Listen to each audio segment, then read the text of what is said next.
যারা জয়ী হয়েছে তাদেরকে ট্রফিটা পৌঁছে দেয়। যে আমাদের ব্যাটিংটা নিয়ে কাজ করা উচিত।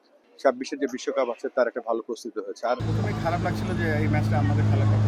তারপরে আমি বলবো যে আমরা সেকেন্ড রাউন্ডে যেভাবে এসেছিলাম এবং শ্রীলঙ্কার সাথে যেভাবে জিতেছিলাম, ইন্ডিয়া পাকিস্তান দুটো ম্যাচই আমাদের জেতা উচিত ছিল, বাট আমরা জিততে পারিনি।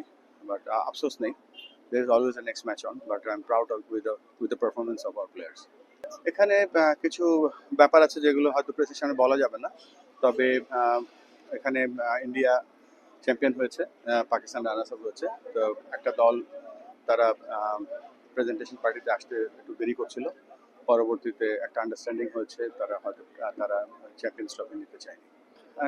বোর্ডের সাথে আলোচনা চলছে এসএসসি, এবং সেই মিটিংটা হয়তো আরো কিছুক্ষণ পরেই শুরু হবে, সেখানে আমি উপস্থিত থাকবো। তো চেষ্টা করবো আমরা যারা জয়ী হয়েছে তাদেরকে ট্রফিটা পৌঁছে দেব। আপনি যদি পারফরমেন্স দেখেন, গত 4 মাসের পারফরমেন্স, আমরা ইউএর কাছে হেরেছি, তারপরে আমরা পাকিস্তানের কাছে হেরেছি, তারপরে আমরা ঘুরে দাঁড়িয়েছি শ্রীলঙ্কাতে, আমরা পাকিস্তানের সাথে হোমে নেদারল্যান্ডসের সাথে খেলে এখানে এসেছি।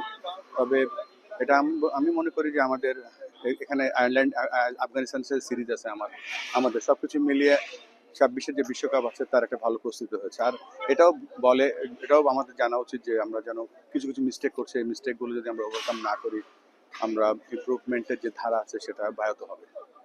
আমি এখানে এসেছি কয়েক ঘন্টার জন্য, ইনফ্যাক্ট আমি আবার চলে যাব। এসএসসির একটা বোর্ড মিটিং আছে পরশুদিন। একটু দেখা করেছি আমি প্লেয়ারদের সাথে, তারা প্রস্তুতি নিচ্ছে আফগানিস্তান সিরিজের সাথে।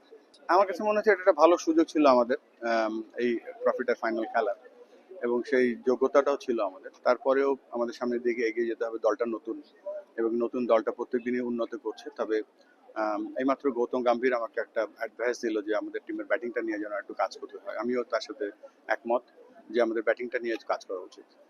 ভাই, থ্যাংক ইউ।